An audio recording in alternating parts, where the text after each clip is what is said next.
The Super Bowl is here, ladies and gentlemen. It's the Chiefs and it's the Niners in Vegas. It's the final game of the year for all the marbles. Rings, NFL history, and legacies are on the line. So let's break it all the way down and tell you who is winning Super Bowl 58. This is coming up next on the House Call.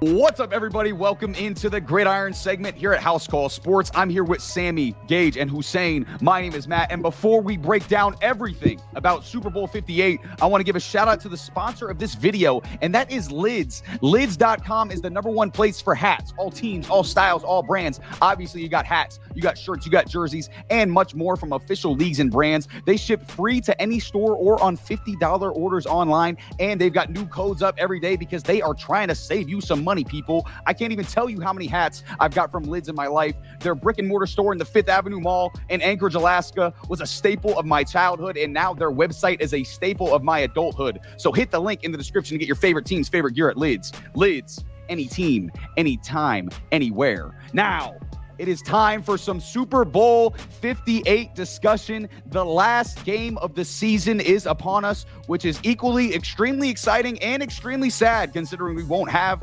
football for 7 months after this game. But this is what we've all been waiting for, and there are a lot of storylines to get into. So let's start with that guy who everyone loves to talk about, and that is Patrick bleeping Mahomes, already an all-time great and already in his 4th Super Bowl, in his 6th season as a starter, and he's looking for his 3rd ring at just 28 years old. This regular season was obviously his most challenging, but he and the Chiefs have flipped that switch in the postseason. So I am going to go to Gage on this one first, my man. I want to know, where would this Super Bowl rank, obviously, if Mahomes wins it, amongst all of Mahomes' accomplishments so far?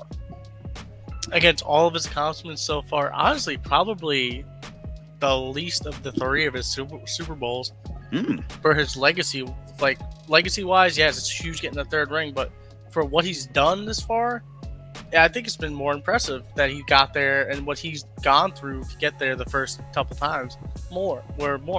He's faced teams other than Josh Allen, who he habitually beats every year to get there anyway.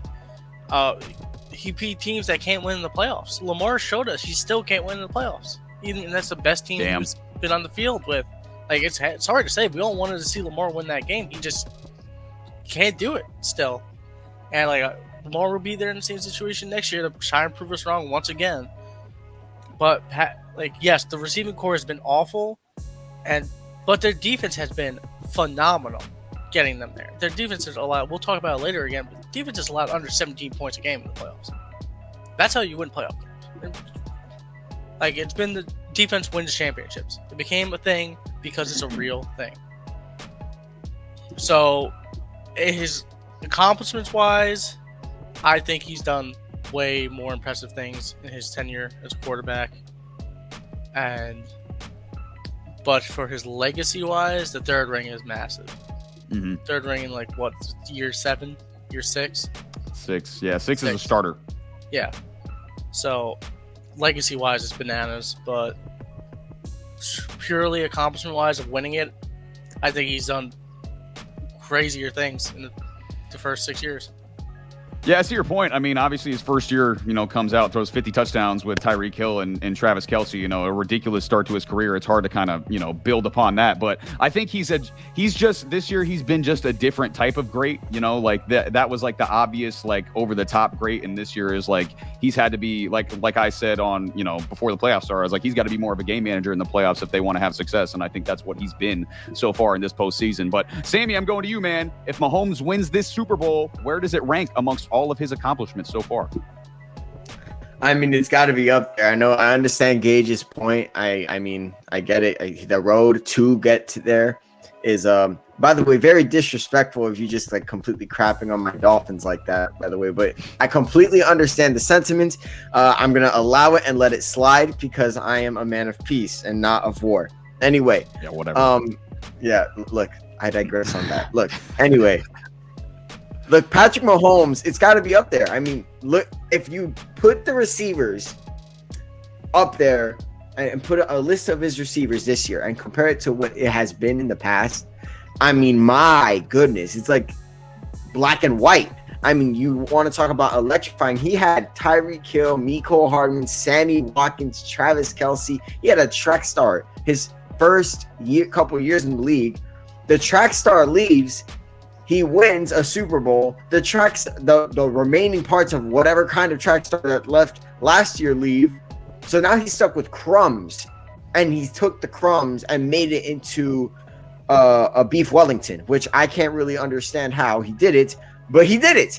So, look, it's got to be up there. And I understand, he went up against the Miami Dolphins. Look, the Miami Dolphins were a really good offense this year. Say what you want about their strength of schedule. This was one of the best offenses in the league. And they made that offense look pedestrian, weak.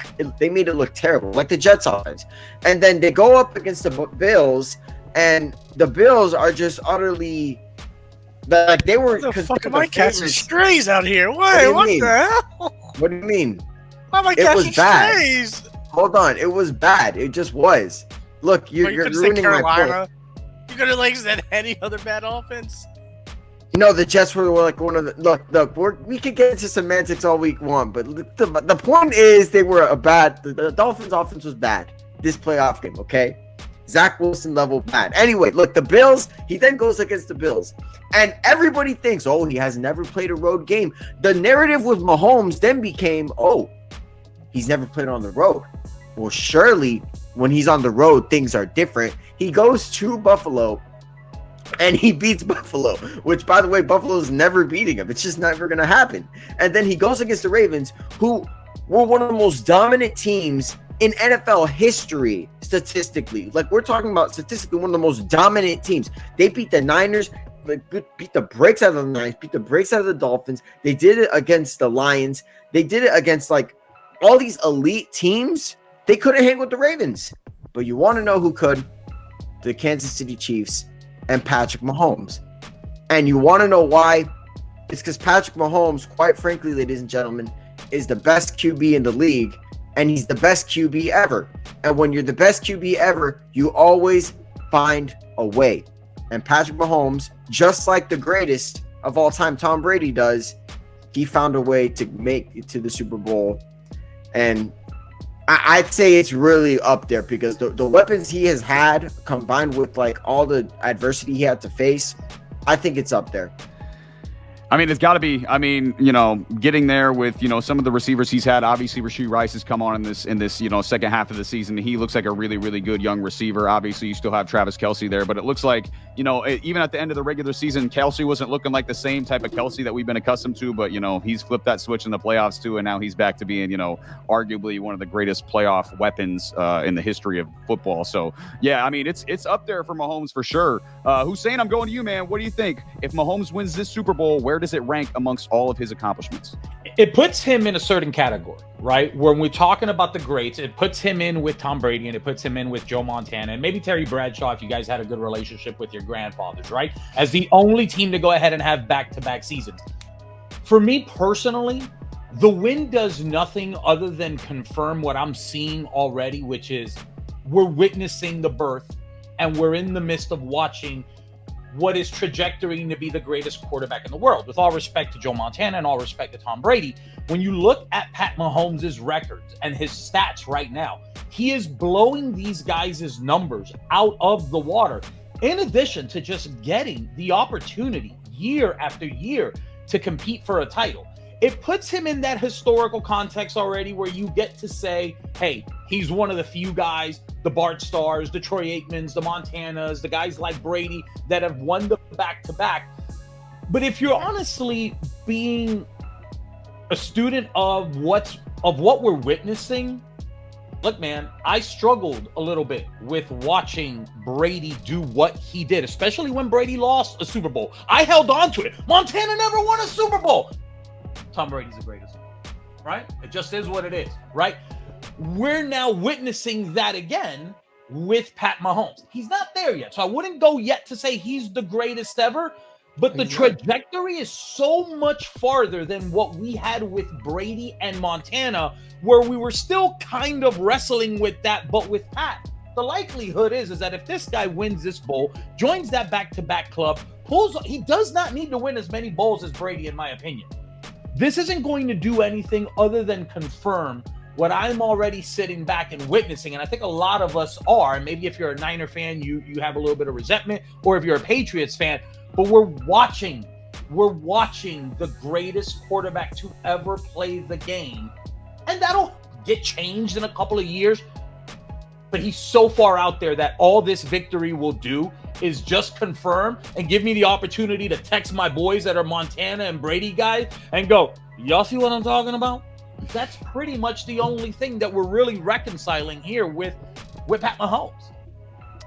So for me, I mean, as far as that goes, I think you have to, and I think this is how it's always worked as far as any GOAT debate goes. I think you have to get to 3 championships before you're even allowed into the debate. I mean, I think that's kind of where basically everybody was. You know, if you want to talk basketball players, that's kind of how it was for Jordan. He had to get 3, and then people started calling him the best. If you're a LeBron guy, it was after that 3rd one where you started calling him the best. Montana, he had to get 3, 4 before they started calling him the best. Brady, same thing. He had to get 3, 4 before they started calling him the best. So I think Mahomes has to get that 3rd championship before where he's allowed in the discussion, in my opinion. And 2, I think because I see a lot, obviously, you know, I'm obviously a Brady guy. Everybody in here can tell I'm a Tom Brady guy by the picture up into my corner here. But I think the discussion becomes a little skewed because of how Brady started his career, because obviously Brady started his career with teams like Mahomes has now, you know, where it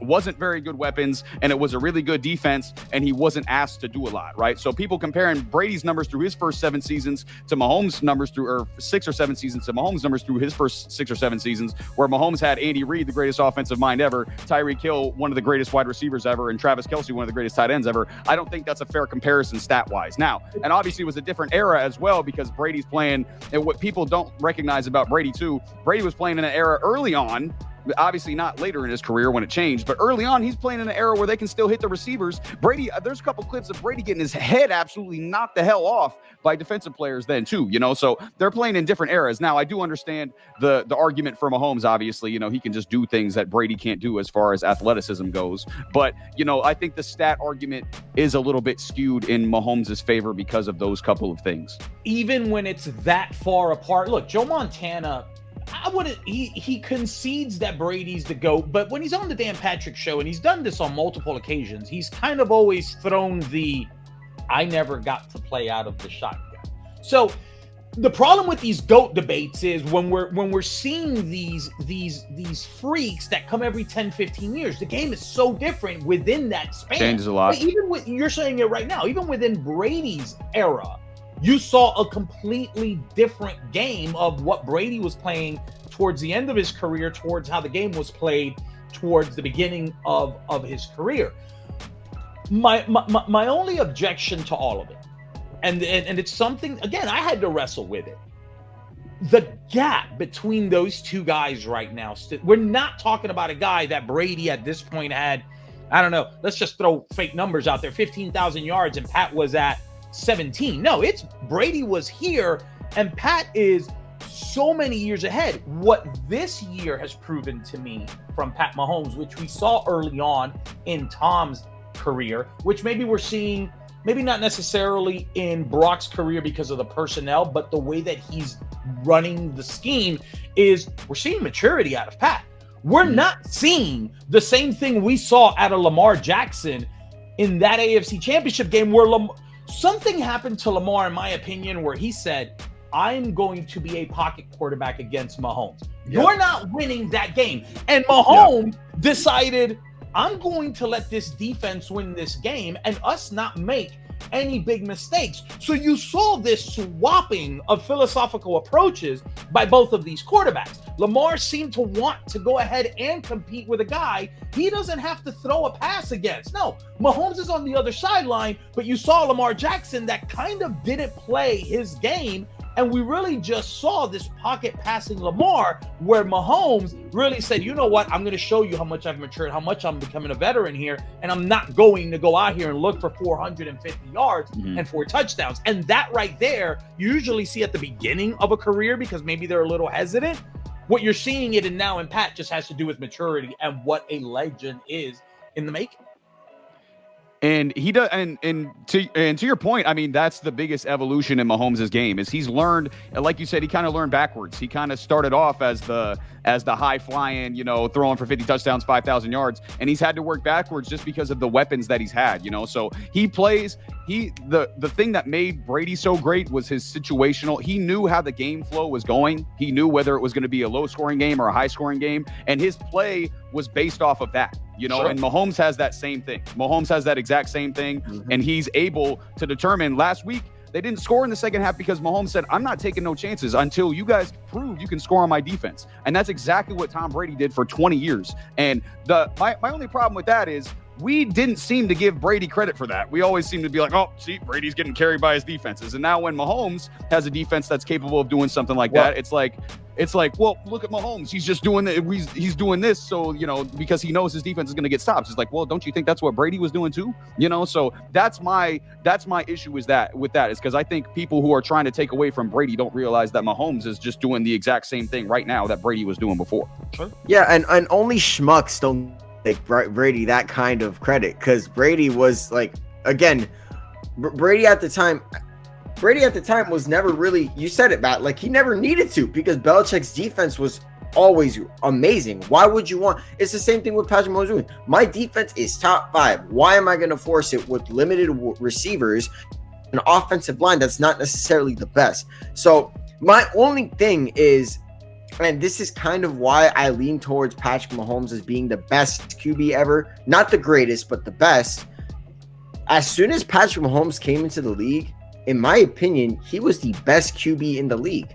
And you saw it from an eye test perspective. You didn't have to see it from you really didn't have to let the game flow out. If you watched him play, eye test says it. This is the best QB you'll ever see. Like that, from the way he contorts his body to make these throws, his arm strength, his accuracy, and that's like one of his most underrated traits, how accurate he actually is. On top of the fact how mobile he is, you don't really need to let things play out to understand, hey, like he has all that and then add on that to winning. Like you can't really teach any of that. So look, Brady will always have my respect for being the greatest of all time. I'm never going to say Patrick Mahomes is the greatest until he proves that he is the greatest, which that's way down the line. But in terms of the best QB ever, I'm talking about eye test, clutch gene, decision making, situational football, I don't think we're ever going to see a QB like Patrick Mahomes ever again. And I think you could easily make the Brady's just as good in everything but eye test argument. Obviously, Mahomes, the edge Mahomes has is the eye test. He's got the athleticism and he's got all the arm angles. I would give Brady the edge in everything else right now. Obviously, we still have to see, Mahomes has 10 to 15 years, so hopefully, obviously, knock on wood, of a career that, we're going to have to see from him. But, it's special to see. And I'm thankful that I'm not one of the super, obviously, I don't know if Mahomes is going to be able to do anything where I'm officially going to admit that Patrick Mahomes is better just because I'm such a Brady guy. But I have the ability to, I'm not like other Patriots fans where it's like, he's got to get to 13 rings. It's like, no, if he gets to a certain point, it's like, if he loses to Mr. Irrelevant, oh my goodness, there's no way. We got to give this dude his credit. And again, we got to just sit back. What I don't like from other people is they just see somebody who's great and they just try to take away from him just because they can. It's like, dude, the guy is one of the most fun to watch, greatest players that we've ever seen. Let's just sit back and watch the guy play great football, So, and that's what I'm going to do. And we're probably going to be able to see that for a lot longer time. So yeah, this Super Bowl is going to be right up there for one of his biggest accomplishments. I think last year was a pretty big accomplishment too, considering he won the MVP, ran through the playoffs with, basically the same receiver core, swap out Juju Smith-Schuster and Rashee Rice, So I think last year was a little more impressive. Obviously, the offensive line's a little bit different this year too, but I think this is going to be right up there with one of his most impressive feats for sure. One last point with the Mahomes thing, and this is going to be an interesting story when it happens, which we did not see with Brady until later on in his career. I don't think Andy Reid stays as long as Bill Belichick did with Brady. So the question, and this is going to be the equivalent of the Brady move to Tampa, which was if Andy is out of here in 2-3 more years, you're still year 9 in Pat's career, where Brady still had Belichick, and now, whether it's an Eric Bieniemy that's coming in or it's an outside hire, it's going to be interesting to see if the retirement of Andy Reid, if it comes prematurely than it did for Bill Belichick, plays a part in the narrative of where Pat's career is trajectory. Definitely. There's no doubt. I mean, we saw that, like you said, I think that's kind of been the differentiator for Brady so far. I mean, people were talking about, oh, Brady's a system quarterback. Still there was still that crowd, even when he had 6 rings, and then he went over to Tampa Bay and won a Super Bowl, and then that crowd had to shut up. Like, there was no other choice, So if there's for some reason, there's a Mahomes as a system quarterback crowd out there, with Andy Reid, and if he comes out and, he gets a new coach and he struggles, again, that's going to work to his detriment, So again, there's going to be a lot of factors determinant in this. But for me, he's got to get to that 3rd ring before we officially have that discussion as far as Patrick Mahomes goes. So, but either way, I mean, this is going to be an impressive accomplishment for him either way if they do decide to get it done. But with that, I want to transition over and I want to talk about this Chiefs defense, man. Obviously, listen, these guys have been incredible all year. I mean, they've been super good. They've been a top 3 defense in football this entire season in almost all statistics. And then they've been lights out in this postseason, holding Tua, Josh Allen, and Lamar to just 13.7 points per game in the playoffs, and always seemingly get a timely stop or a play whenever they need it. This has been a great defense so far this season. So, Sammy, I want to kick it to you, man. How much credit does this Chiefs defense for getting them to this point so far? All of it. All the credit. Wow. And I know, people are going to be like, what? You just went on this entire tangent about Patrick Mahomes. Relax. Okay. Take a chill pill. Relax. I'm not saying that Patrick Mahomes doesn't deserve any credit. Okay, but I'm saying the Chiefs defense deserves, I'm playing around, guys. He deserves, look, let me restart that again. Wait, you got me confused because you said all the credit, and then you were like, all the credit, Mahomes gets some credit, and I was like, wait, he's not on defense? Look, let me restart that again. Look, the Chiefs defense gets majority of the credit, obviously. Okay. And I think that Patrick Mahomes definitely deserves a slice of it because he's Patrick Mahomes and he's the best QB ever. But the Chiefs defense, 1,000%, like, without it, there is no Super Bowl at all. I mean, you're going up against these elite defenses, and they're just not doing anything. Elite offenses, rather, they're just not doing anything. Like, they're literally not doing anything. Like, the top offenses, whether it's Tua and the Dolphins, whether it's Josh Allen and the Bills, whether it's Lamar Jackson, the MVP, it doesn't matter. You're not scoring. It literally doesn't. Whether it's bend, don't break, get a sack, it doesn't matter. And that's what's dangerous, is that this team is up there with leading the league in sacks, and on top of that, their secondary is probably their strength. That's like scary. That's scary to me, that their secondary is their strength, but they still produce pressure at an elite rate. That's not normal. And there was a time where this Chiefs defense was really good, like before Patrick Mahomes got there. And it's funny because, like, back then they were just known for being like this elite defense. Back then, at least, they were a consistent defense, rather. Then Mahomes got there, and that defense was quite literally the worst in the league and one of the worst defenses in history. And then throughout the years, it'd be like, yeah, they're average, but then the playoffs would come and they're elite. Then the next year would come average, but then they're elite.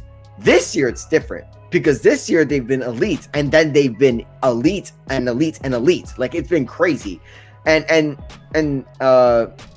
I forget his first name. I think it's Dean Spags, right? It's Dean, or is it Steve? I don't want to get Steve, right? Steve Spagnuolo is I think you said this, Matt, in the chat. He's probably one of the best big game defensive coordinators ever. And he might be the best ever, because what he has been able to do and be able to game plan against these elite offenses and leave them completely scoreless, some quarters, some halves, some games, he needs to get also a lot of the credit as well. And since he's like hand in hand with the defense, he will. Look, this defense is going to be the reason they win the Super Bowl. Like, let's not make this, like, I want to make this about Patrick Mahomes really bad for agenda and semantics reasons. But at the end of the day, at the back of my mind, much like Brady, the reason we're talking about like Mahomes being up there with the all-time great QBs is because he's had this top 5 defense this year. Yeah, no doubt. I mean, this defense, I mean, you look at even from the start of the year, we knew this was going to be the strength of the team. I mean, they're such a good unit. Those two corners that they got outside, Snead and McDuffie, absolute lockdown. Chris Jones up front. I mean, they got just a lot of talent. And like you mentioned, Sammy, Steve Spagnuolo, and I said it in the chat, best big game defensive coordinator out there. He always has a game plan in a big game that's going to stop whatever offense he's going on with. So yeah, I'm completely right there with you. It's a big chunk of the credit goes to that defense. Hussein, what do you think, man? What percentage of the credit goes to this Chiefs defense for this run that they're on? Make-believe percent number here is 97%. I liked courageous Sammy. I don't like backpedaling Sammy. Because courageous Sammy was right. Look, let's use the 49ers as an example here, because the narrative that gets forced down our throats sometimes is to a point where it's ridiculous. If Brock Purdy's numbers, which were for all intents and purposes better than I would say Pat's numbers this year, but the 49er defense played like Kansas City, this entire 49er narrative would be about the 49er defense. But it's Brock Purdy. Pat Mahomes cannot have the elite level statistical year that he usually has, and his defense play all world, but we still want to go ahead and give credit to Pat Mahomes. Pat Mahomes played a great year. This defense is absolutely cracked out of its mind. We just talked about it right now with the AFC Championship game. Why didn't Mahomes feel the need that he had to do much in the second half against the Ravens? Because the Kansas City defense. Who was the guy that held out in week 1 in that Detroit loss? You had Chris Jones. He comes in. He's not playing for $700K and a Milky Way anymore. Now he's getting paid, and now you're seeing productive. You talk about those two outside corners. One of the few corners and secondaries that actually play man defense and actually ball out. This defense, Sammy said it, will be the reason I don't think this is a high-scoring game, and will be the reason that if Kansas City wins, hopefully they won't, I'm Cuban, I'll be doing my pots and pan rituals here soon, will be because of this Kansas City defense and them getting in the face of Brock Purdy, stuffing the run, jamming those receivers, and limiting all those all-pros that play for the 49ers, concentrated down to Brock Purdy. But I'm telling you right now, the Niner defense did not play up to par this year, yet they're still every show. Well, it's the Niner defense and I'm like, you're not even watching now. If you're still saying that it's the Niner defense that's carrying this team, you're just not watching the game. And I think in fairness to that Kansas City defense, without taking anything from Pat Mahomes, but if we're sitting here and going, well, this was the greatest Pat Mahomes thing and he's leading them. No, look, I get it. Nobody on the defense is dating, Miley Cyrus and Scarlett Johansson, and they don't have Pat Mahomes playing safety. This defense is the stop and go of this team. This year, maybe it won't be next year. Maybe it wasn't in years past. But this year, which is what we're talking about, 48 hours from the Super Bowl, this Kansas City defense is the pinnacle and the sole thing that gets them to that Lombardi trophy.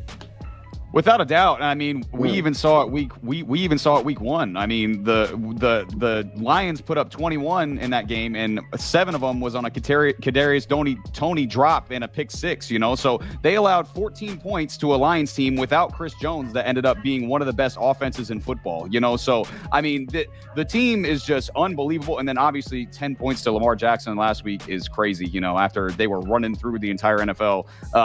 It's ridiculous, So, yeah, this Chiefs defense, man, I mean, they deserve tons and tons of credit. Gage, I'm kicking it to you, man. How much credit does this Chiefs defense deserve for this run that they're on? If, imaginary numbers going in here once again to play, I'm going to say at least 90%. Nice. Maybe that too. Especially in the playoffs. Like, you said it before, Pat Mahomes doesn't have to do anything ridiculous to win these games because no one can score on his defense. Like, he doesn't have to be stressed. Like, he can just play normal football, not turn the ball over, throw for like 2 touchdowns, and you win a game. Like, it's the easiest gig in the NFL right now to play for a defense like that. So they don't get enough credit, especially just historically how bad they've been on these Super Bowl teams. So to have a defense like that, and still be able to keep Kelce, Mahomes, and your offense isn't putting up 40 a game anymore. but you don't need to because your defense is giving up at worst 21. And like, I bet all day that Patrick Mahomes and the Chiefs offense can score 21 points minimum. So I'm going to take the odds there and say, yeah, probably a good chance the defense keeps playing like that. But if they don't have this defense, you never know you never know how things play out in Buffalo. You know how play out in Baltimore last week. But the defense has played even better in the postseason than the regular season. That's what you need from your defense, especially top tier defenses.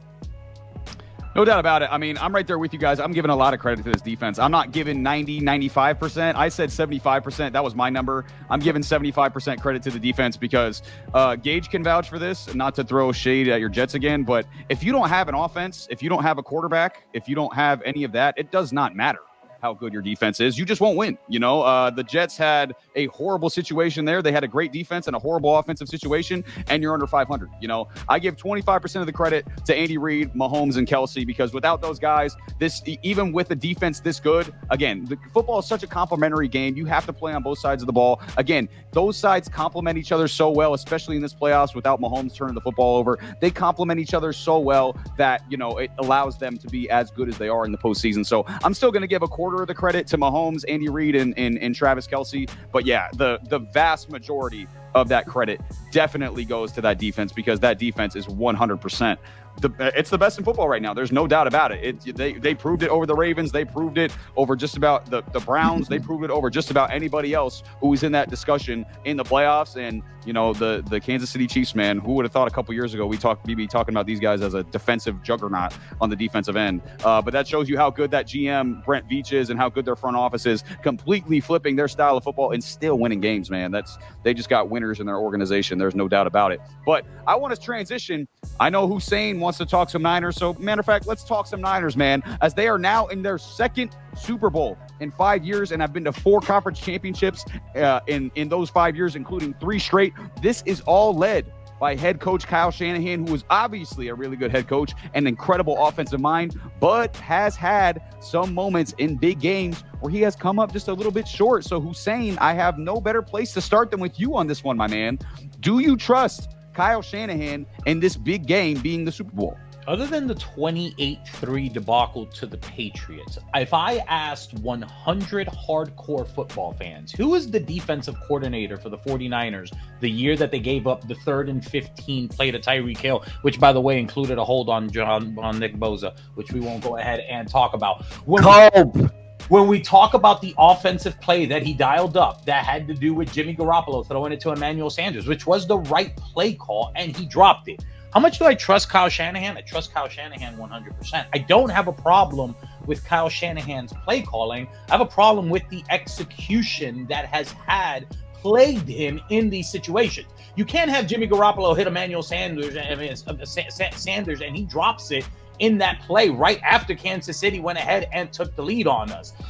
This year, you saw something that we haven't seen before with Jimmy Garoppolo. One of the pushbacks that I always get as a Niner fan is, well, Jimmy Garoppolo's numbers are very comparable to the fact that he won as often as Brock Purdy. Jimmy Garoppolo was never in MVP talks. Jimmy Garoppolo wasn't being asked to throw 8 times in a playoff game. So we can at least begin with the foundation that Kyle Shanahan trusts Brock Purdy more than he did Jimmy Garoppolo. Right, wrong, or indifferent. Who knows? You had a small sample size with Jimmy Garoppolo with CMC where the numbers bumped up a little bit, where now we've got a year and a half of Brock Purdy with those same numbers increasingly higher. I trust him now because I believe he trusts the guys that are on that offense a lot more than he trusted a Jimmy Garoppolo, a Raheem Mostert, who respectively had a great game against the Green Bay Packers.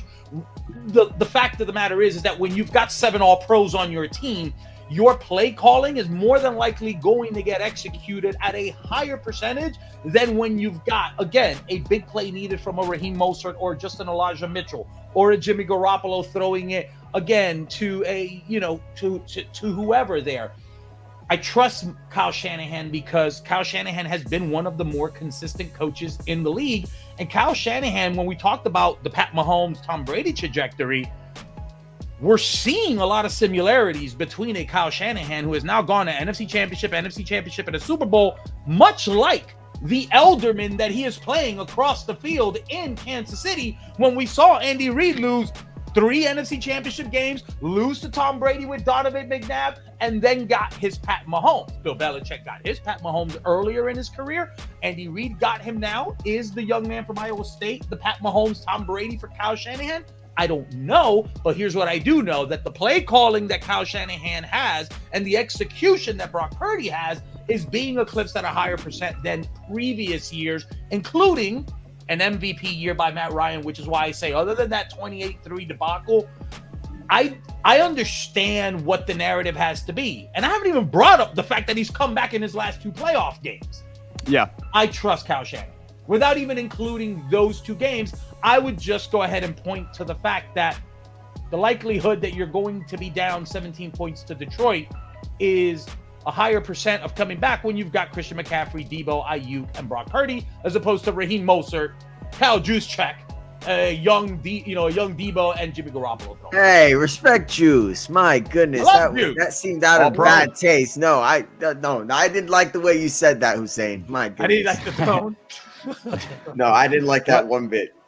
There's some good points in there, though, Hussein. I mean, like you said, I mean, he's obviously proven a lot, especially in the regular season. And I mean, like you mentioned, Jimmy Garoppolo is not like I don't think anybody thinks of him as a Super Bowl caliber quarterback. You know, like he hasn't been, you know, we've seen him in other places now and it hasn't looked great, you know. So the fact that Kyle Shanahan made him look as good as he is, you know, I think that speaks a lot to how good Kyle Shanahan is as a head football coach. But Gage, I'm going to go to you, man. What do you think? Do you trust Kyle Shanahan in this big game?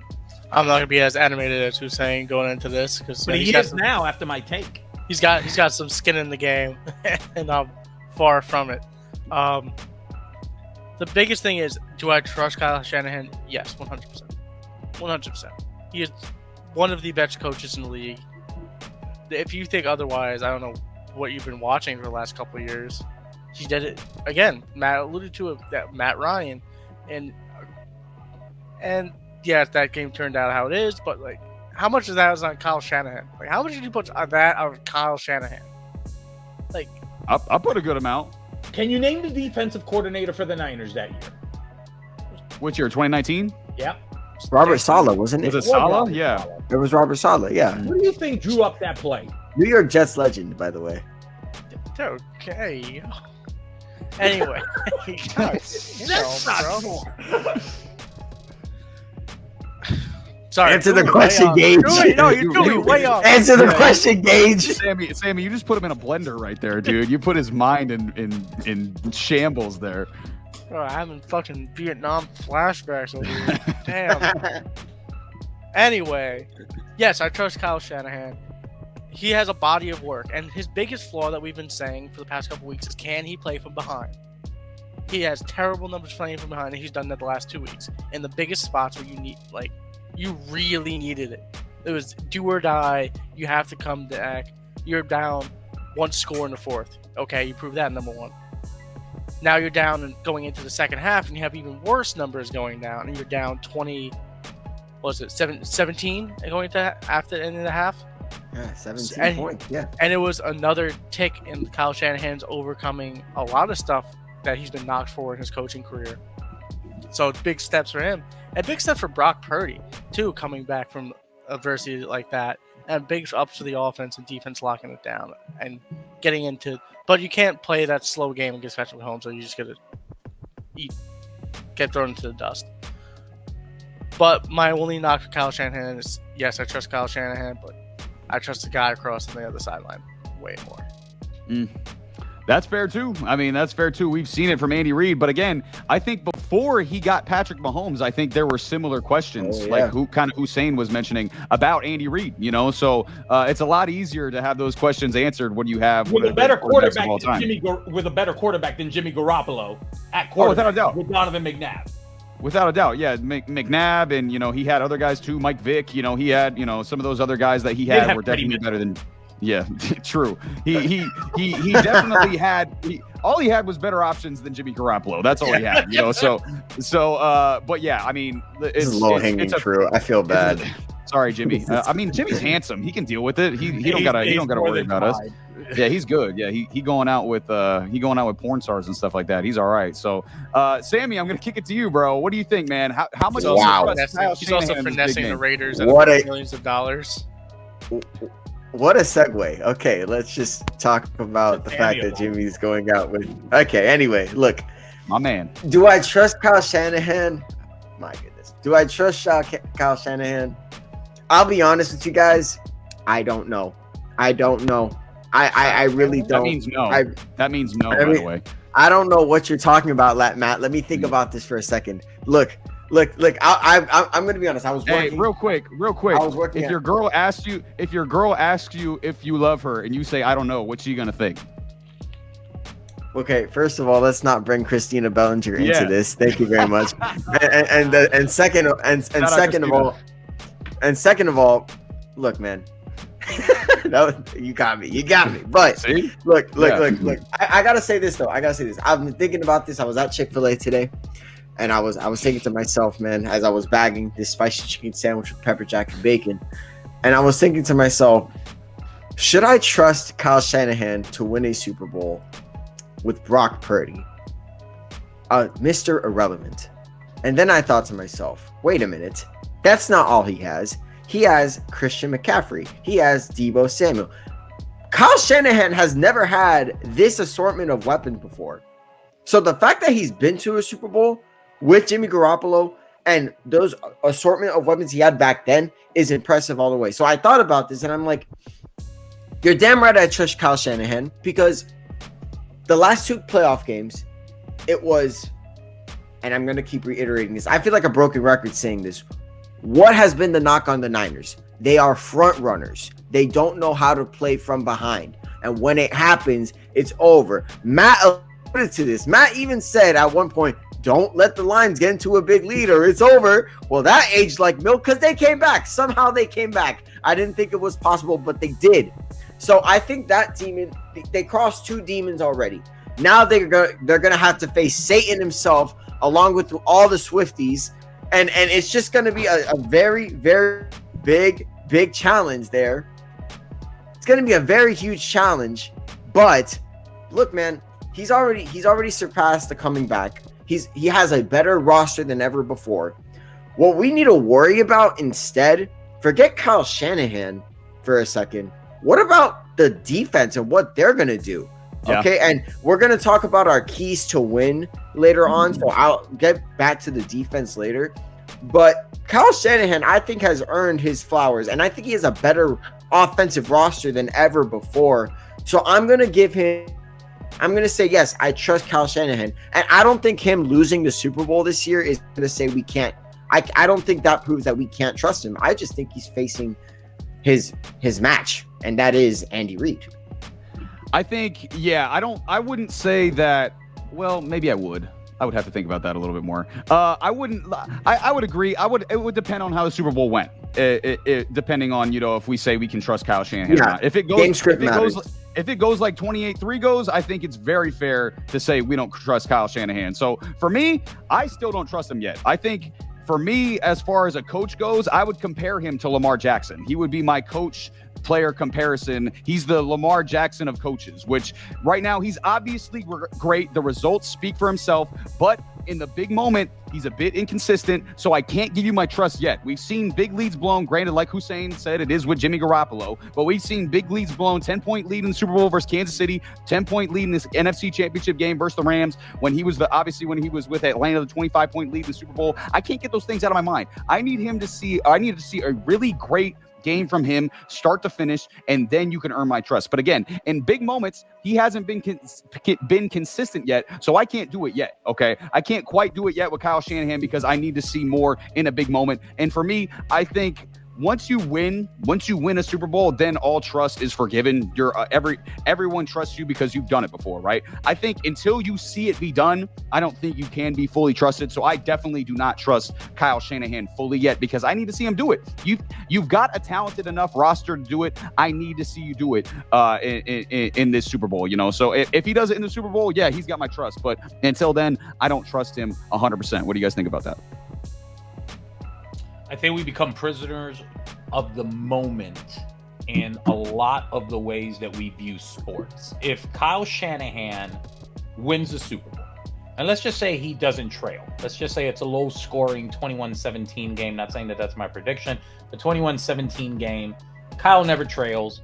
Or let's say he does trail by 2 points and Jake Moody decide he's going to actually kick one of those 68-yard field goals that actually goes up the uprights instead of shanking it all the way to the right, causing me to call my therapist.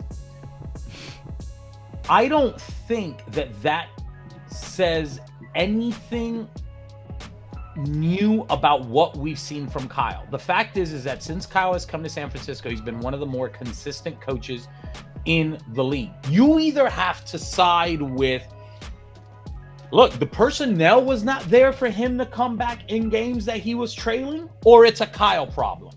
My pushback on it is simple in the sense of, other than, and I don't know enough of Atlanta Falcon football history to know when Kyle Shanahan was an offensive coordinator, if he lost any games he was trailing when he wasn't the head coach and was just the OC. But as a head coach, I don't know what else to say other than, since he's had his best roster, he has been able to come back from these games. When he's had limited personnel, and maybe the team was a defensive-minded team, unless you got that big play fumble or interception, and Jimmy, in all fairness, did have a few comebacks. He had one against the Rams the year that, again, Jarquiski Tart dropped an interception, which would have kept. So there's so much that goes into these games. Look, I'm not one. That's why I don't bring up the holding thing when I'm talking serious about losing to the Falcons or the Tart drop, because at the end of the day, again, Brock Purdy just threw a football off somebody's face and it landed in Brandon Ayuk's That was hand. crazy. I get it, right? Don't get me started on that. Right. That was the Lord right there. I love that. Walker, so I mean, it's like, that's life. Eli Manning was just a guy until he attached the football to somebody's. Why are you bringing up all my most moments? Let's talk about. And while we're at it, let's talk about that dot to Manningham, right, Matt? Like, that was just amazing stuff. I think Sammy took the position he took on Kyle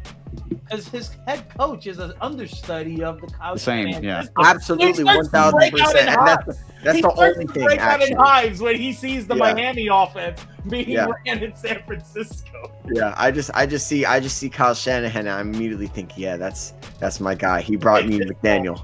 I love that. Man, if only the Dolphins had a quarterback as good as Brock Purdy, man, that would really be helpful for Miami. You want to know what you're gonna do now, Matt? You're gonna go ahead and move on to the next topic. You're right. Zach Wilson to Miami. Bring Zach Wilson. Yeah, that's an upgrade right there. And speaking of Brock Purdy. Okay, we got to talk about the two MVP candidates on the offensive side of the ball. And obviously, there's been tons of discussion about quarterback Brock Purdy, how good he really is, how valuable he is to the team. But we've seen this offense really change and add a whole new dynamic since they traded for Christian McCaffrey last season. And they both had excellent years. But I want to talk about this strictly from a game perspective. So, Gage, I'm going to kick it to you first on this one, man.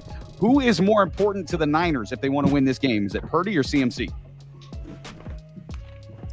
That's a tough question because I think CMC is more important to the Niners winning this game, but they need Brock Purdy more in this game. And that's what it's boiled down to, I think, all playoffs, because their focal point in their offense is CMC. 100% is Christian McCaffrey.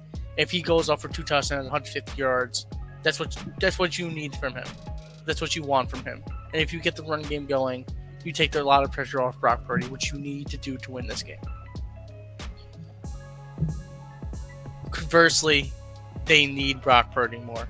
They need Brock to have a good game, limit turnovers, and just not collapse in the moment and have the moment be too big for him, especially for his first time being there and his second year in the league. It's going to be a tall task, but they need that more out of him. Just do what he's been doing, play his game, and lean on CMC, lean on the defense, and just give his receivers a chance to make a play with the ball in their hands. That's what he's got to do. Because if they can't get the run game going and all the pressure comes on Brock, I don't like the odds for San Fran. I don't. So, short answer, Christian McCaffrey is more important because he's more important to the offense, but Brock Purdy is more pivotal for them to win this game.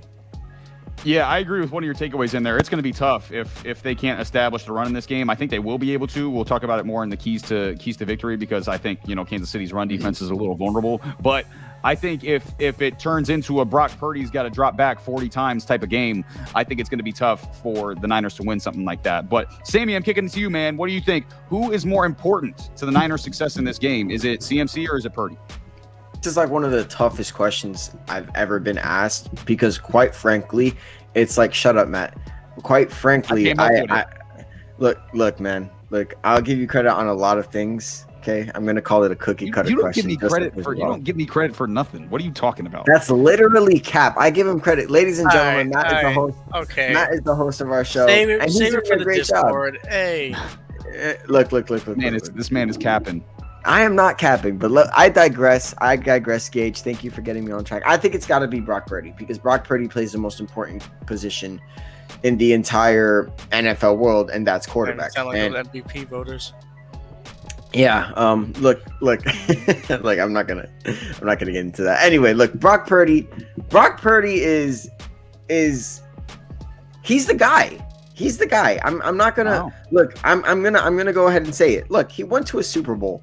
Okay, he came back from 2 deficits. He led a fourth quarter comeback, and he led a 17-point comeback. Did that come off the hands of a defensive player that just so happens to be the Lions? It happens. Okay, luck is a part of comebacks. I hope people understand. The greatest comeback ever, Tom Brady threw a pick, or so we thought. It ended up going off the hands of that Falcons corner and into the hands of Julian Edelman. Without that, there's no comeback. Okay, you need some luck in order to complete a comeback, in my opinion. You also need the other team to be stupid, so that also helps. Look, Brock Purdy, in my opinion, he's been accurate this year, and he's played very, very well this year. And I think that without him, I mean, I don't think there's a way they get into the Super Bowl. I'll be honest. Like, I know you could say that about any QB, but that's the point. Like, what other QB do you guys like not starting QB? If you guys think any QB can get in there and lead that team to the Niners, who would it be? Who? Joe Flacco? Absolutely not. Jacoby Brissett? No. You can't throw any QB in there. Okay, we've seen this. Okay, and I could speak up of it because I've seen it. You throw any QB other than Tua Tagovailoa in that offense struggles, and sometimes that offense struggles anyway. It happens. But look, like quite frankly, I think Brock Purdy, at the end of the day, every single hurdle he had to jump, for me, he jumped. And I don't think we should discredit him because he has an amazing running back, an amazing receiving core, an amazing head coach and tight end. He has all these amazing things. How many other QBs have those amazing things and can't make the Super Bowl? We're witnessing Mr. Irrelevant go to the NFC Championship game and the Super Bowl in back-to-back years. We're not celebrating it, though. We're just pointing out the fact that he has this amazing roster. And in my opinion, that's disingenuous. That's unfair. I'll say it. I was wrong about Brock Purdy. He lived up to what he was supposed to do. He came back. That was always my gripe with him. He did it in 2 playoff games. Like, what else do we really need to talk about? I think Brock Purdy more important. Love CMC. I think he should have been an MVP this year, or an MVP candidate this year. But I think Brock Purdy is what makes this, Niners team go at the end of the day. Yeah, I agree with your takeaway there as far as we're not giving Purdy enough credit because of the supporting cast. I mean, every great quarterback has had a great supporting cast. Like Manning had, Marvin Harrison, Reggie Wayne. Like Brady had Randy Moss, Wes Welker. Any great quarterback. Right. Montana had Jerry Rice. Mahomes had Tyreek Hill and Travis Kelce. Like, I don't understand why we can't give Brock Purdy credit for, having success with a great supporting cast too. Also, before you start saying, just let me... People glaze over the fact he's coming off a UCL tear, just had surgery. We didn't think he was going to play this year.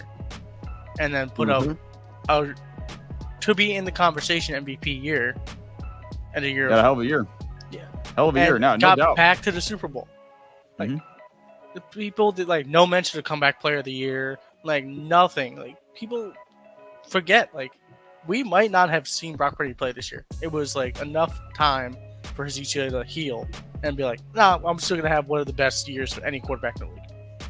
Yeah, he had an incredible year. There's no doubt about it. Yeah, especially coming off a UCL tear, especially as late as it happened in the season, in the NFC Championship game last year, and then to be ready for training camp and to be ready to go and be the Niners starter and go to a Super Bowl. You got to give him his credit. I mean, he's been awesome. Hussein, what do you think, man? For this game, who do you think is more important? Is it Christian McCaffrey or is it Brock Purdy? When I rank my top list of basketball players, I never include centers because I don't believe that they're real humans and they play a different game than everyone else.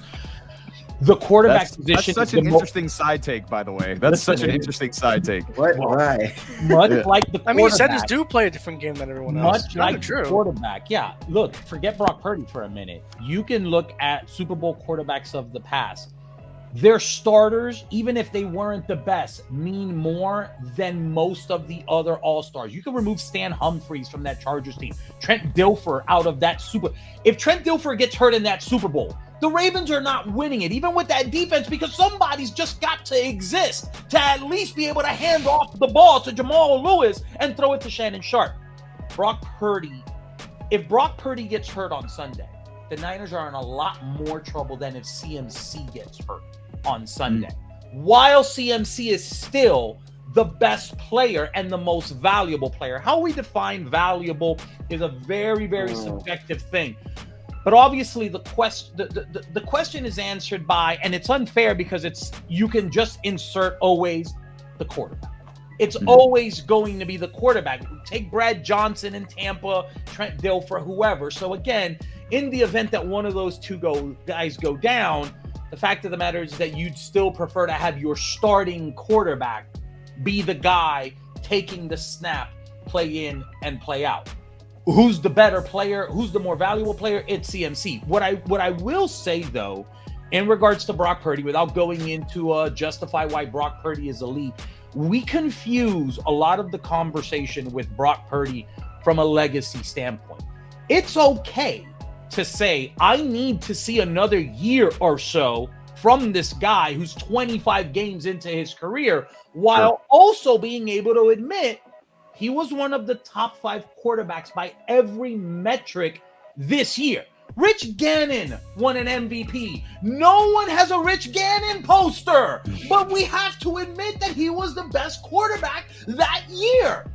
That's fine. And I think what happens, especially the way that we cover sports now, is we're a prisoner of the moment. I don't need Brock Purdy to go for 300 yards against Pat Mahomes. You know what I need Brock Purdy to do on Sunday? Give me Tom Brady's numbers from the first Super Bowl, where he went 60%, 145, 1 touchdown, and no interception. Give me Montana's first Super Bowl against Cincinnati, 157, 1 touchdown, 0 picks. You can be elite by not screwing this game up. But we take these words, game manager, system quarterback, and we passively aggressive say if you're not really pushing or advocating for the system quarterback as it not being a shot, but you're taking a shot. But you're just playing with the words. Brock Purdy is the most important player on Sunday for the Niners because of the position he plays, while CMC is the most valuable player. The defense is focusing on CMC, but they cannot afford to lose Brock Purdy, if that makes sense. That does make sense. And to your takeaway, as far as what Purdy needs to do on Sunday, just, don't make mistakes. He needs to do exactly what Patrick Mahomes has been doing all postseason, which is take what's there, take what's given. If you need to make a big play, even with your legs on third down, do that, right? But take what's given to you. Take what the defense gives you. Don't make any mistakes and make the plays that are there. And that's exactly what Patrick Mahomes has done all postseason. But it's crazy how different we discuss the two players as far as, they've gone. But Mahomes has been, he's earned that equity as far as we've seen him do it before, and we haven't seen Purdy do it quite yet, So that's an understandable distinction there. The one thing that I will say that's interesting about this Super Bowl in correlation to where Brock Purdy is in his career is we've seen the non-system strong arm quarterback like John Elway get waxed in his first 3 Super Bowls. We saw Marino lose to a system quarterback in Joe Montana. But what did John Elway get? a couple of years after. Little 7th rounder in Terrell Davis. Brock Purdy has got the Terrell Davis now. Yep. And that is a lot different in what more of the other quarterbacks have had that did not have success early on. In my opinion, McCaffrey, again, not including quarterbacks because they're not real humans, McCaffrey is the best player on the planet that Sunday, not named Mahomes. If you want to go ahead and say it that with Mahomes, he's the best player on the field. It's not Debo, it's not Kittle, it's him. That's who Kansas City is focusing on, and that's quite honestly the best defense that the Niners have. Our long drives with Christian McCaffrey holding it and keeping Pat Mahomes on the sideline. We'll get more into that for the keys of the game. We will, no doubt. And kind of what you just brought up on your very last point is why I think CMC is the more important player in this game, because I think if the Niners win this game, Christian McCaffrey has to be the MVP of this game. I think he's going to be the one who wins the MVP because I think it's going to be the weight of the world on his shoulders. Maybe not the weight of the world, but I think he's going to be the one who does the primary amount of damage. Because, I mean, you just look on the other side of the ball with the Chiefs. Look at the corners. Snead and McDuffie, we talked about them already. They might be the best corner duo in football. Now, will they lock up Debo and Ayuk? Maybe not, but they'll at least make it hard on him. And you know Steven Spagnuolo, like I just mentioned, who was one of the greatest big game DCs ever, is going to bring pressure as well. Okay, he's going to bring a lot of pressure on Brock Purdy. And listen, they're going to have a game plan for Kittle as well, but they can't stop everything. And we saw Buffalo run for almost 200 yards against Kansas City. So I think CMC is crucial for this game because on the ground, he has to get it going. Because I think in this game, facing a defense in a secondary like Kansas City has, if Purdy's got too much responsibility, we might see a couple picks because he can get reckless and take some chances at times. So I think CMC is going to be very necessary to get this going, because if he doesn't, I think it's going to be a long game for San Francisco. Yeah, and quite frankly, I understand both of your points, like 1,000%. But and let me just real quick check what the question was, and this is actually just to make sure I'm not getting it right. Who's more important to the Niners, right? Like, in my opinion, CMC is very important, and he's right there with Brock Purdy. But Brock Purdy's more important because, Hussein, you said it. If he goes down, it's done. I don't think it's over for the Niners. And I think will be in the box playing run defense. Exactly. They'll bring out people will be in there. They'll bring out the chains for the Chiefs. Like it's that simple. So I think you can without CMC. I think CMC, in my opinion, he's the best player on that team. At the same time, he's more of a luxury than a necessity, if that makes any kind of sense. Now, with that being said, I don't like, and this is kind of contradicting. It's really hard between CMC and Brock Purdy. I said it. This is one of the toughest questions I've ever been asked, because CMC is what makes them tick. But if they were to go down, like Shanahan is one of the best run game coordinators. Like he's his own run game coordinators. He's the way he calls plays. So I trust him to develop a run game without CMC. But I don't trust, any other quarterback to be able to make the throws that Brock Purdy is able to make. So it's like a gray area for me. I'm going to lean Brock Purdy for sure, because Brock Purdy, in my opinion, he is the quarterback. In my opinion, he's set in stone. The quarterback is the most important position in football. So that's why I'm going to lean Brock Purdy. But that's why in this question, especially when we're talking Super Bowl, where there is no next week, there is nothing else, you could have made this question, what's more important, the starting quarterback or running back A for the 60 Super Bowls we've had? And the answer, even whether it's Emmitt Smith behind Troy Aikman, whether it's Roger Craig by Montana, whoever it is, the quarterback is such a pivotal, it's not hyperbole to say it is the most important position, not just in football, I would argue in sports. You can't lose that guy, even when that guy is Brad Johnson or Rich Gannon or Stan Humphries or Trent Dilfer. It's that valuable when you got a 2,000-yard rusher in Jamal Lewis. I don't think they win if they lose Trent Dilfer in that game. And Trent Dilfer, God bless him. He's a great analyst, and I'm sure he carves an amazing turkey on Thanksgiving. My man. Yeah, shout out to Trent Dilfer's turkey cutting. Unless one day this becomes an audition tape for you.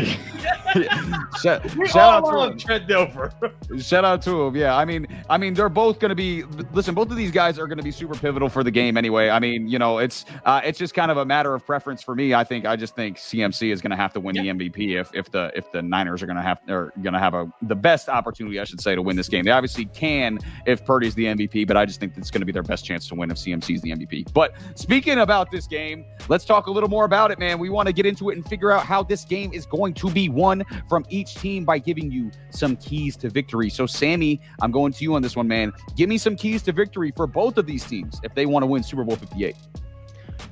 Hey, I know what I just said about Brock Purdy, but if the Niners don't run the damn ball against this damn Kansas City Chiefs, unlike the Ravens, I'm going to lose my marbles. I don't know. I know we spoke our high praises about the Kansas City Chiefs and their defense. They still couldn't They still couldn't stop the run for the Buffalo Bills. No. For the entirety of 3 quarters. Okay, let's not and then for some reason the Ravens were like, let's ours arm beat the Chiefs. Like that's definitely gonna work out. That I never understood that, but I think Kyle Shanahan is smart. I think CMC is the best player, the best running back in the league.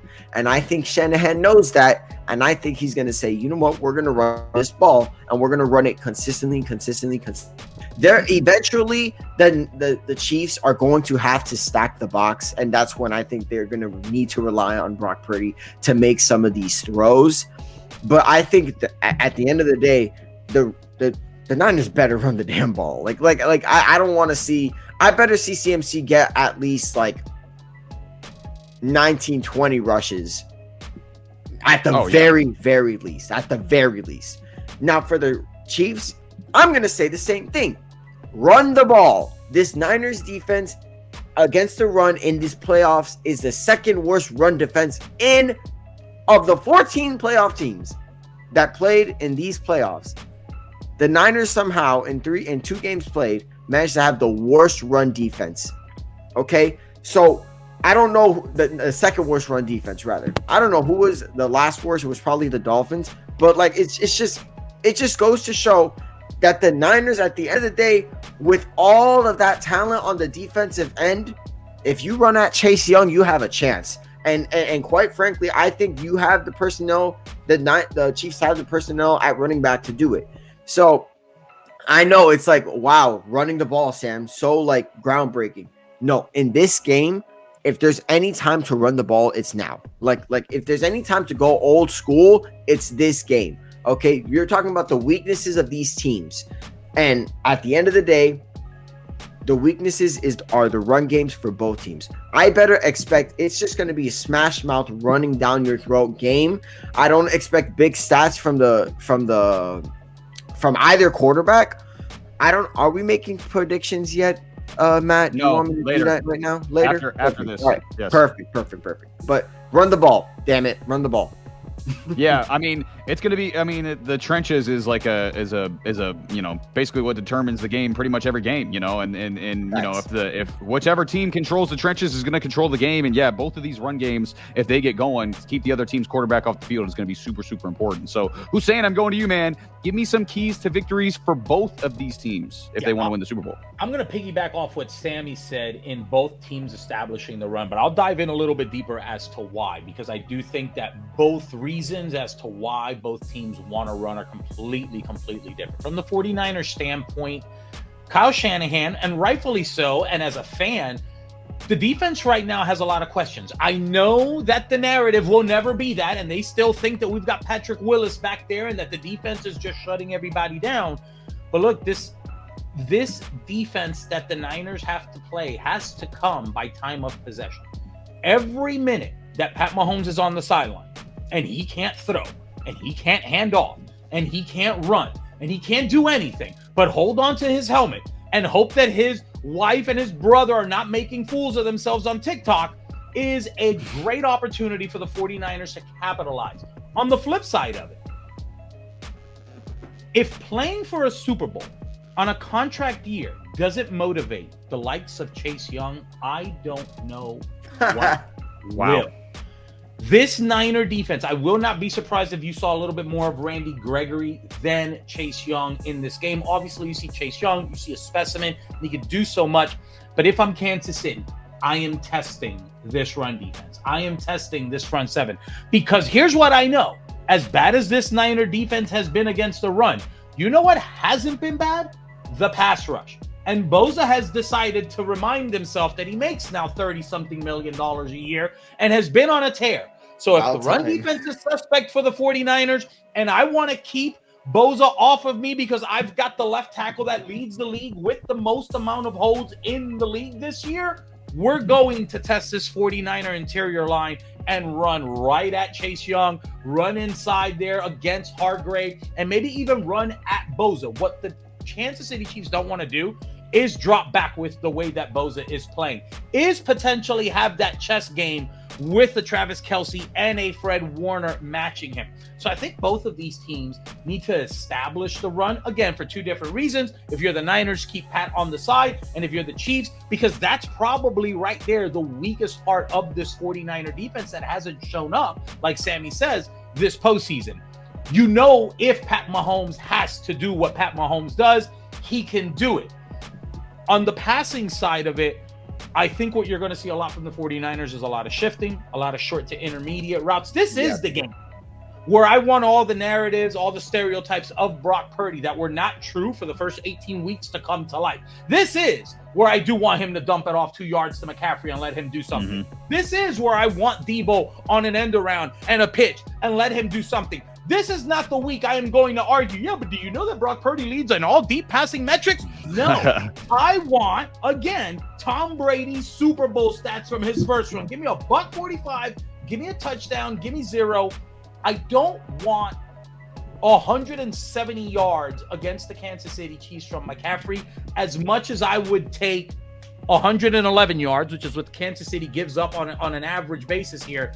But that time of possession is so lopsided towards the 49er side. Right. I can do without an 80-yard run from McCaffrey. I'm fine getting 4, 5, 6 yards a pop because when you do the math, all you need is 10 for the chain gang to go ahead and move it another 10 yards before the crowd erupts in celebration when McCaffrey ultimately scores. Time of possession, you want to force, if you're the 49ers, you want to force the Kansas City Chiefs, believe it or not, into passing. Max Crosby talked about it yesterday in NFL Honors. You've got to slap Mahomes around. It's really the only way you can do this. So if we could stop Pacheco and Bosa can play the way that he's been playing in the postseason, one of the few highlights this postseason, believe it or not, I think it's where the Niners have the best opportunity. Another thing from the Kansas City side, the Niners don't play well against mobile quarterbacks. Sammy was asking me before the show if I wanted Lamar or Pat, and as crazy as it sounds, I want Pat because we just don't play mobile quarterbacks right. But if I'm Kansas City, I would not be hesitant if you're Pat, who's kind of sneaky, really good at scrambling, to do one of those little just kind of stick around, because everybody's playing that pass game so far back that it really does open up some lanes for Pat Mahomes to capitalize on it. And I think if he does that, it puts Kansas City in a real nice spot. Yeah, and I want to point this out, Matt.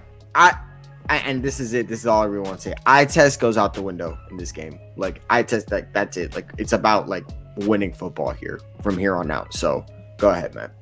For sure, yeah, and I mean to kind of build on your point with that with Mahomes scrambling, Hussein, he was talking about it. I think it was on media day, and he was like, I think people think like just kind of how my body looks and how I move, they think I'm a lot slower than I actually am, and he ends up, tricking defenders, and they're like, oh, I can get him, and then he ends up, turning on the Jets a little bit and blowing by him and getting an extra 5-6 yards, So I think that. I mean, when we see it, a lot of the biggest plays he makes are scramble plays, and he, you don't think he's going to do it, and it's a 3rd and 13, and he runs for 14 yards, and he just kills you, So that's part of what makes Patrick Mahomes so great is he has the ability to do that as well. But Gage, I'm going to kick it to you, man. Give me some keys to victory for both of these teams if they want to win Super Bowl 58. Well, not to sound like a broken record, but both the other two guys before me said this main thing: run the damn ball. You said it last week for both games we covered, Matt. Run the damn ball. And it's going to dictating pace, I think, is the biggest part Hussein already hit it, nailed it. Like, that's the biggest thing. That's how people play Tom Brady. You keep him on the sideline as long as possible, and you have a better chance of winning the game. Very simple philosophy. My big thing is Chase Young's proven to be a liability in the run game, so I'd like to see them rotate him a little more on the line. It's wild to say, but his run numbers are awful if you look at him. His pass rush is great. He's a great player, but with how I think Kansas City's going to come out with Isaiah Pacheco, you can't allow them to hit 5-6 yards a carry. You just can't, because then they proved it against the Ravens. They'll chew up 7-8 minute drives and just squeeze you to death, because their defense was also making you work for every yard too. So you can't let the Chiefs play that type of game. Number 2 for the 49ers, you can't let Patrick Mahomes get comfortable. You can't let him sit in the pocket 5-6 seconds, because he's going to find someone. He's going to do something with his legs.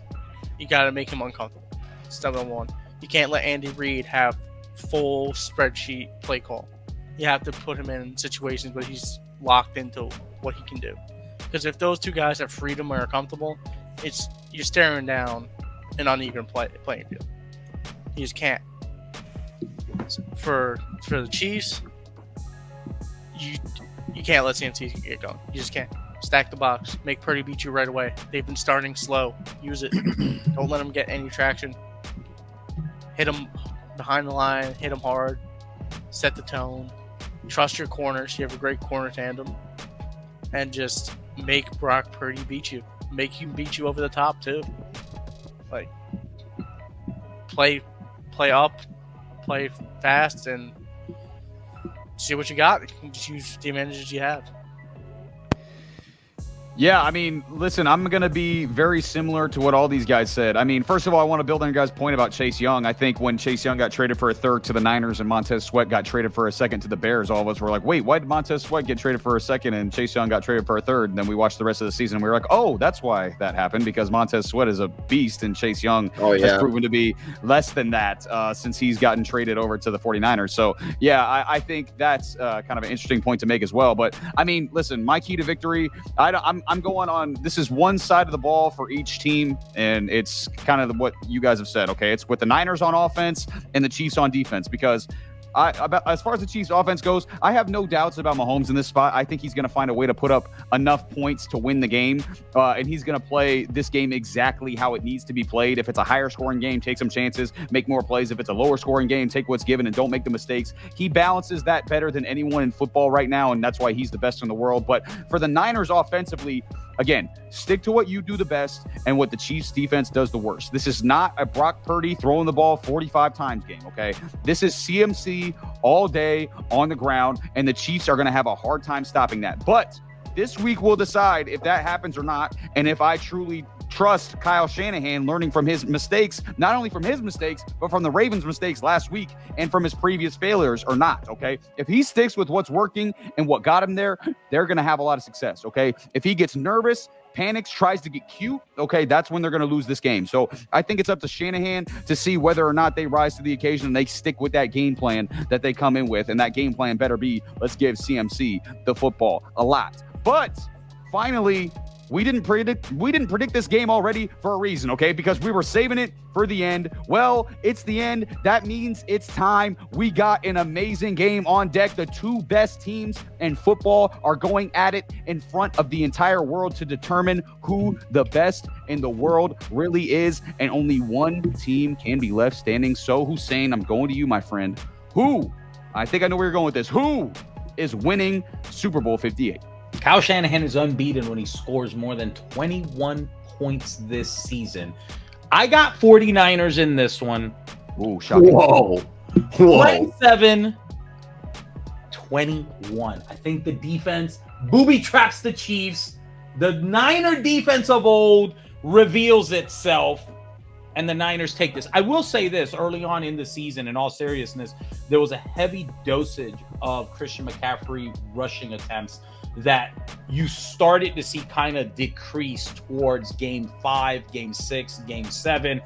I think this is the game where we see a little bit more of the first month of 49er football, where we saw McCaffrey have north of 20 carries. This is a game, I think, where McCaffrey needs to rush. Forget what he gets target-wise on the receiving side. I need McCaffrey here to have about 24 to 25 carries. I think they'll get it. I think we'll get a little bit of that. I think if the Niners, again, can go ahead and maintain a good run scheme going, more importantly, not necessarily have big plays, but just keep eating at chunks and have a good time of possession, I think the Niners can win this game. I think Charvarius Ward has a little bit of redemption on his mind, former Kansas City player there. You've got so many great matchups with Fred Warner and Kelce, even Greenlaw with Kelce there. So much to really look at in this game. I don't know yet, is Tunney listed as out yet for Kansas City? I know that right now the run game might be something that the Chiefs want to capitalize,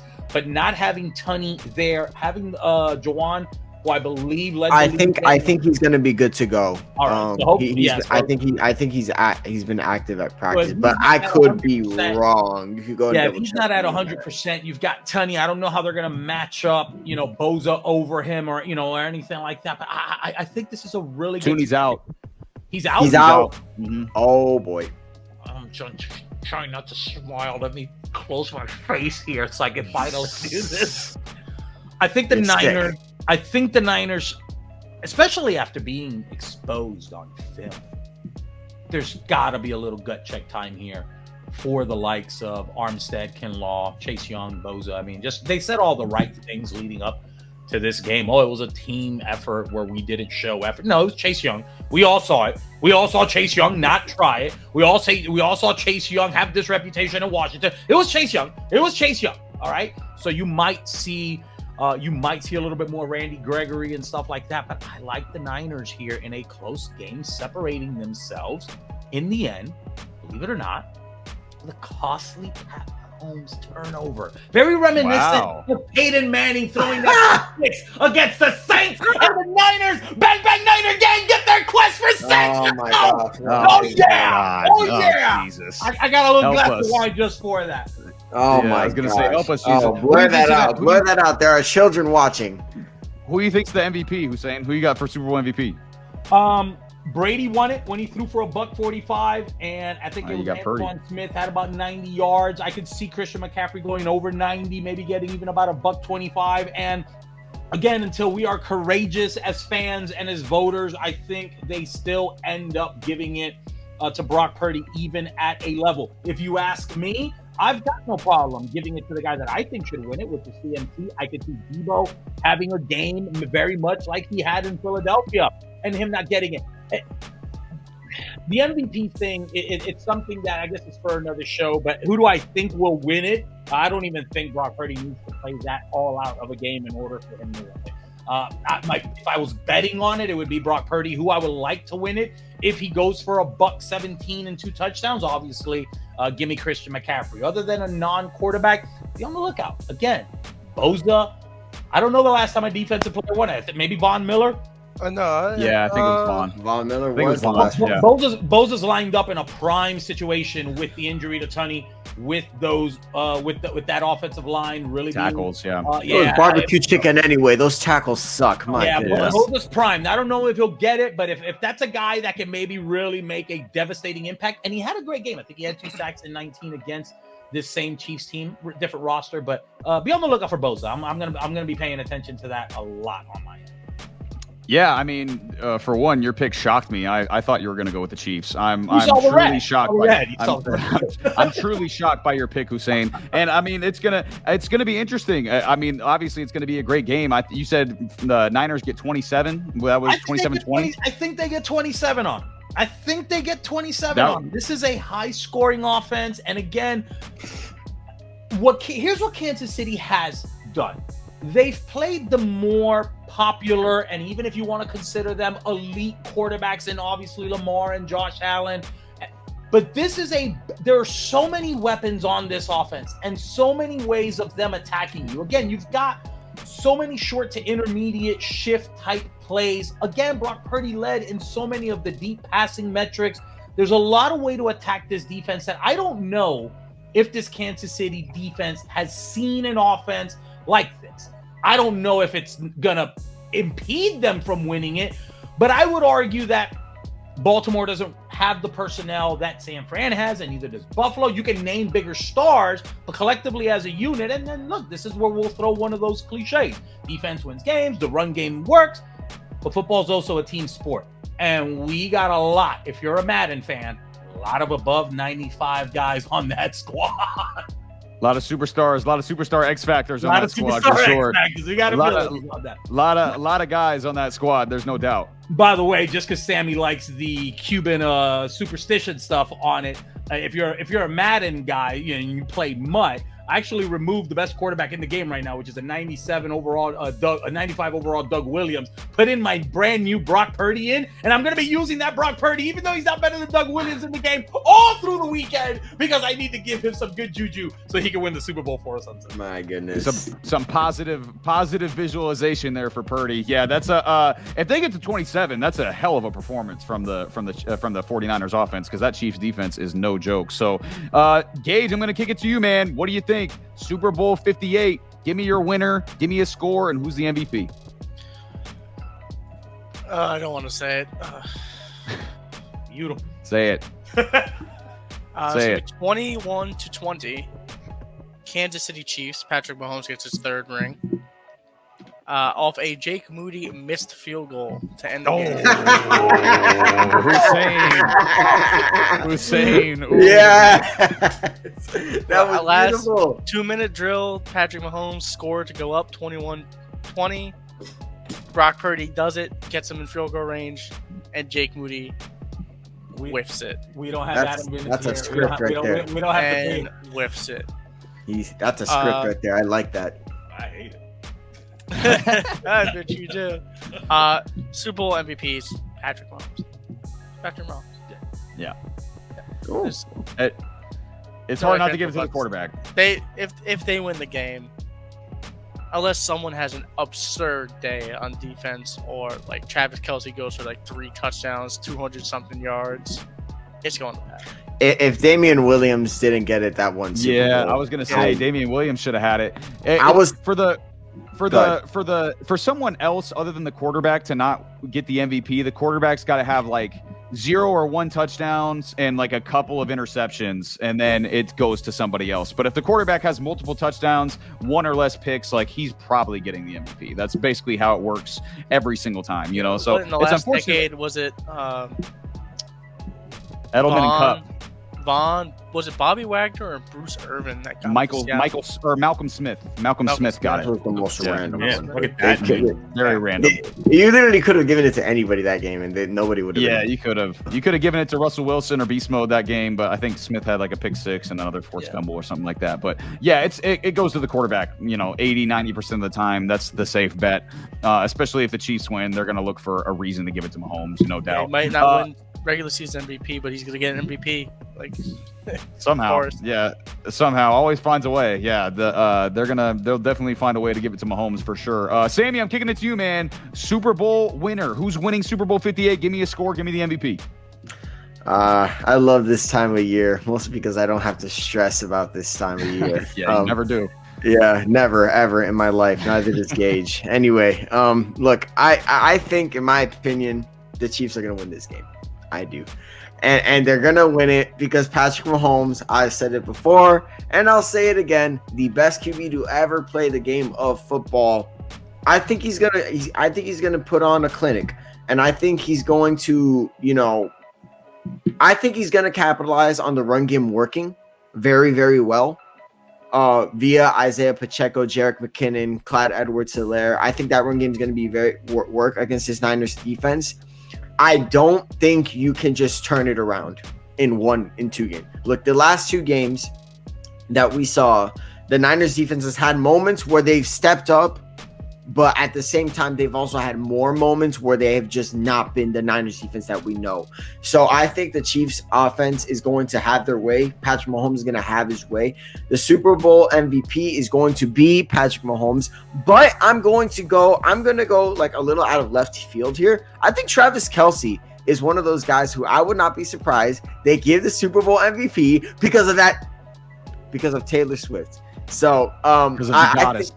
And then proposal right into it. Come on, read the script, Sammy. No read shot. it. There's no way that happens. That script, I would literally drop kick my TV. That's not even mine. We have recording. We have evidence. Rob, clip it.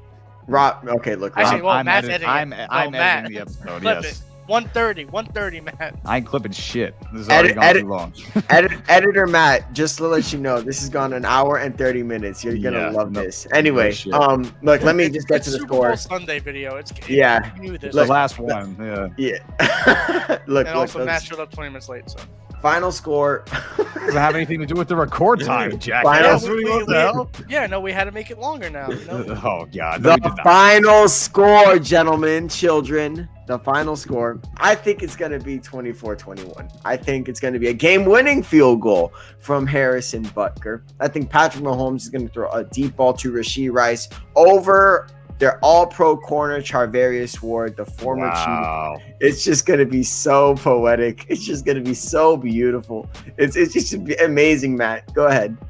That's tough, man. Yeah, we're shitting all over Hussein's dreams right now. That's pretty tough. Yes, I'll do it all day. But for me, listen, as everyone knows, okay, I've been one of the only ones to ride with the Chiefs all year. I have not jumped off the Chiefs bandwagon one time, even when they looked like trash, losing to the Broncos and the Raiders. Okay, I never backed off them. I'm not going to count Mahomes, Andy Reid, Kelce, and their defense, which is the top 3 defense throughout the entire season. And obviously in the postseason, it's proven to be the best. I'm not going to count them out, and I've proven to be correct on that. Okay, and I simply haven't believed in the Niners hype all year either. I know they're a really, really good team, arguably a great team. Okay, but I didn't know if they could overcome adversity, okay? They've been a front-running team basically since Shanahan's been there their entire tenure, okay? I thought they would go down in the playoffs, which they almost – I thought they would get down in the playoffs, which they almost assuredly would. They did, and I thought they would fold and end up losing. Well, sure enough, they were able to come back by double digits from both the Packers and the Lions at home and win both of those games in the playoffs. That showed me something, okay? Not just from Shanahan, but from Brock Purdy as well, okay? They've proven they can come back and handle adversity, okay? And that's huge. So immediately after the Niners came back and won that NFC Championship game, my knee-jerk reaction was they're beating Kansas City, man. This team feels different. They can come back now too, man. Kansas City won't be able to deal with that. But then I thought about it. I said, what was said a lot in round 1? Oh, this Miami team is different. Tua, Tyreek, Waddle, this running game. The Chiefs are vulnerable this year. Miami can't upset them. And the Chiefs won by 3 touchdowns. Then comes Buffalo, okay? Literally the entire week, all I heard anywhere, all I saw in the chat, all we talked about on the episode was, this is Buffalo's year. They feel different. They're finally at home, and Kansas City is vulnerable. Buffalo's going to win. And I was literally the only one in our picks pool to pick Kansas City. And then they beat Buffalo again. And then last week, man, this Ravens team is different. Lamar proved he can perform in the playoffs. That defense is dominant. The Bills were banged up. They haven't seen nothing like the Ravens. The Chiefs were overrated against 2 hurt teams.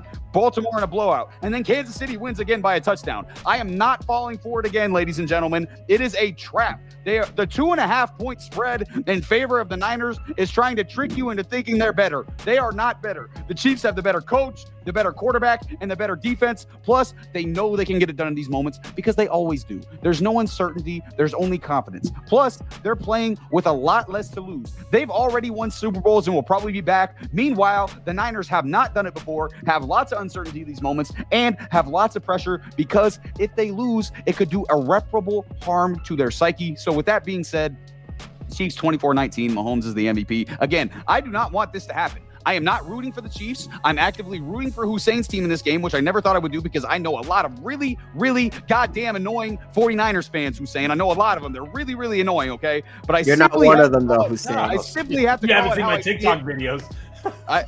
I simply have to call it how I see it, and I am not a fool. I'm going to put my money on Mahomes, Andy Reid, and Travis Kelce 10 times out of 10. The Chiefs win 24-19, and Patrick Mahomes will be the Super Bowl MVP. And I hate to say it, but it's going to happen. It's just going to happen. We're all going to have to deal with it. And Hussein, unfortunately, you're going to be really, really sad over there in the bottom left corner, and it's going to be very unfortunate to see.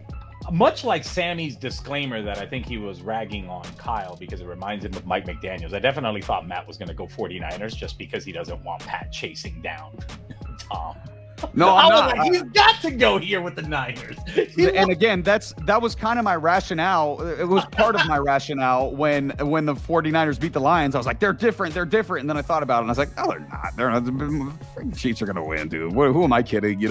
I've seen this movie too many times before with my own team, and now I'm seeing it with a different team here as well. So I'm going with the Chiefs. I'm with Gage and Sammy here. I'm sorry, Hussein. I just think it's going to be the Chiefs. And again, I hope you're right. I hope Brock Purdy gets that ring, and I hope we see him up there with the Lombardi. But I think it's going to be Mahomes with his third ring in 5 years, and the Kansas City Chiefs are going to be officially a dynasty after they win this one. But it is going to be an interesting football game, to say the least. I know everybody watching this is going to be tuned in as keenly as I am going to be tuned into this game, because it is going to be an awesome football game. I cannot wait to watch. But that is going to be it for us here today on the House Call Sports Gridiron segment. Thank you guys so much for watching. Again, thank you to Liz for sponsoring this video. Shout out to the rest of our sponsors. That's Coffee Bros, Vivid Seats, SportMemorabilia.com, Pillow Fight, Fubo TV, and more. If you want to check out any or all of our sponsors, the links are in the description. Be sure to follow us on all of our social media platforms as well, at the House Call Sports. We got Instagram, TikTok, YouTube, Spotify, Twitter. We're up on Threads. We've got merch. You can meet our crew, and we've got blogs up. Our website is www.thehousecall.com, and that's going to be it for us. Peace.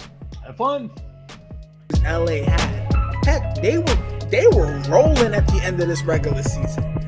But now with Atlanta, you're left with more question marks than